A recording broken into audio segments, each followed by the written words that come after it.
What you saying, ladies and gents? It is your boy Bucket Sam, and yes, we are back again today for another video. Today's video, we're going to be discussing the recent news, which is kind of coming out all over the internet, all media outlets, all over Twitter, that Claudio Ranieri has been sacked today on the 24th of January. We are waiting a proper announcement from the club, but I'm going to discuss it because I do think it's highly likely that this has happened. Let's be honest, Watford go through managers like it's absolutely nothing. But if you're new to the channel, and if you haven't subscribed already, click that link. Click that subscribe button. It does really help me out, guys. Please comment your thoughts as well. But anyway, let's get right into it. It's a really interesting topic. Lots to discuss with this. Claudio Ranieri now has been in charge for just over 3 months, and he's managed the club for 14 games, and they've lost 11 of those 14. Form absolutely not good enough, especially in a relegation scrap where they really desperately need points. They've been slowly falling down that table and currently sit 19th in the league after a humiliating loss to relegation battle inside Norwich, who have climbed and leapfrogged them out of the relegation zone. And that's the worrying thing. In that game, Watford didn't concede many chances, but when they did, they looked so vulnerable, so open. And I think that's what the Watford board weren't happy about with Claudio Ranieri. It was an appointment which we're all quite surprised about, because in recent years, they've got managers in like Garcia or Cisco Munez.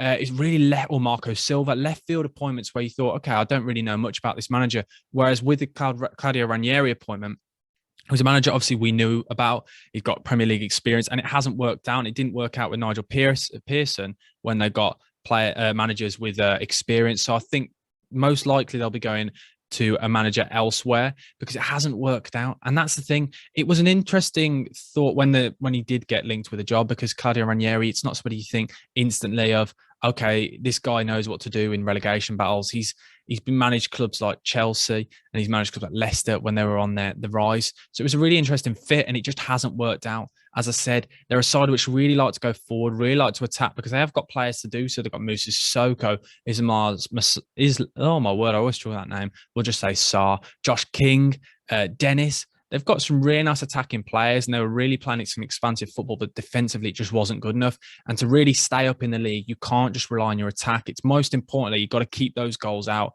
grind out results, and really just, the word is S-house your way to stay up in the league.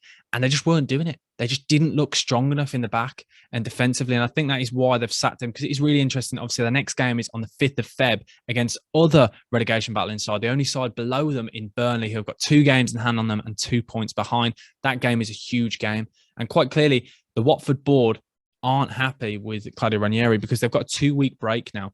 And obviously, if you were going to back your manager, this would be your time, because he'd get 2 weeks uninterrupted with the squad to really focus and implement structure and a system, time to really maybe work on new things, defensive structure. But they've supposedly given him the sack. And this will give you an impression where that hopefully, I'm not a Watford fan, but hopefully Watford fans will want the board to get a manager in fast so he can get the job done straight away and use these 2 weeks to implement his new style, because that is the only problem with Watford when they're constantly chopping and changing managers. It's constant style change. It's probably not good for the players and good for the system, and it's probably why they are struggling, because it's just such a fast turnaround. As soon as they learned it, as soon as they're getting to grips with things, the manager's gone.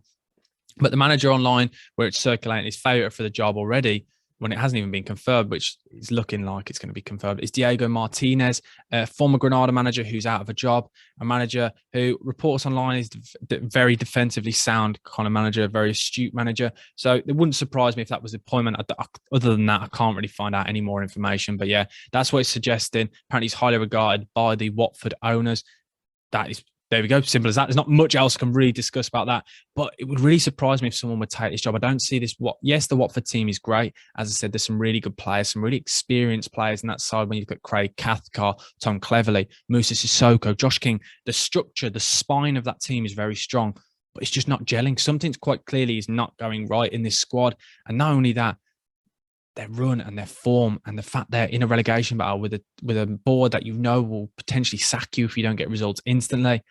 I wouldn't touch this at all if I was a manager. But then this could be a big break for a manager abroad in the Premier League. And I think that's why they do go abroad and go elsewhere, because it's quite a lot easier to get a manager, because they obviously potentially might want to manage in the Premier League. But it's going to be really interesting to see if a manager can get them out of this scrap, because it is huge. It's going to be really difficult to do. It's not a simple task.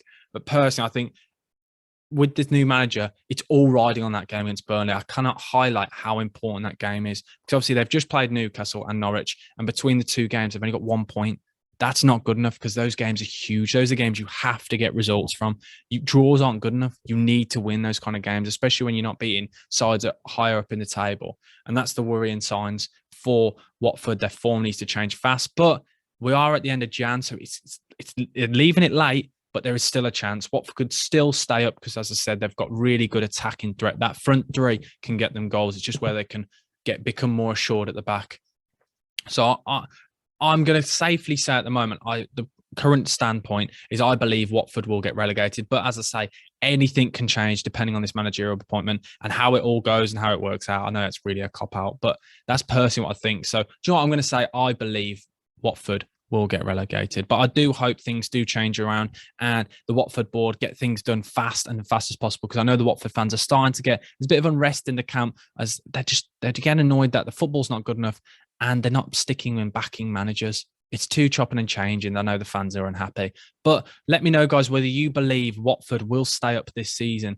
And I don't know, it's going to be difficult, but let me know, guys, in the comment section below. And if you haven't already, as I said, smash that like button and subscribe. Do you believe Claudio Ranieri should be sacked? I personally think it is the right decision. 11 out of 14 is not good enough. It's awful. 11 losses in the last 14. Just leave it on that. Simple as that, guys. But yeah, thank you for watching. Bucket Sam over and out. Thank you. Goodbye.